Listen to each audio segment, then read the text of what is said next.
Let's talk about how the villain Firefly came to be. Firefly, aka Garfield Lins, was once a prestigious effects artist. So prestigious in fact that almost every set that he set foot on, he would increase the budget tenfold. And on this day, he was a little late to set. See, because in his trailer, he was prepping his best effect yet. And once finished, he would come back to set with a little smirk on his face. The crew would end up giving Lins a hard time due to how long he took to create this special effect, and they would tell Lins that they have to use the special effect right on cue. So everyone on set would get ready and they would start the action scene, but when the mobsters shot the wall behind the actress, it would end up exploding. And the explosion was so huge and flammable that it actually caught the lead actress on fire. And from the sidelines, Lins had that very same smile again. Weeks later, the cast and crew would freak out because now they've lost their lead actress, and they had about 2 weeks left of filming with her. Worried about having to scrap the movie, they look at Lins and start yelling at him, blaming him for all of this, demanding to know what he was thinking, increasing the explosion by tenfold. But all Lins would ask was what they were going to do with the footage of the explosion.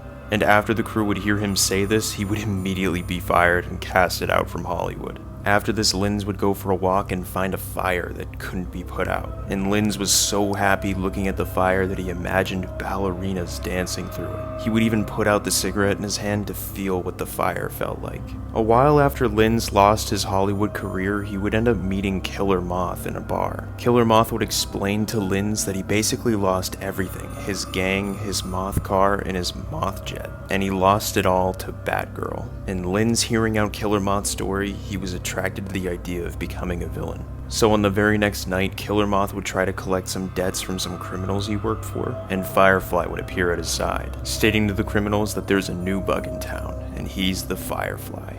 Kill the music. And Firefly would set ablaze to the entire bar, killing everyone inside. Killer Moth would freak out and tell Firefly that he went too far, but Firefly would tell him that this is all part of the new plan, that they're gonna burn everyone that ever stood in their way, and they're gonna come out on top. And one of the first people Firefly goes after that ever crossed him was the movie director that blacklisted him, killing the movie director in a fiery car explosion, and then later telling Killer Moth that they got work to do if they want to burn down Gotham.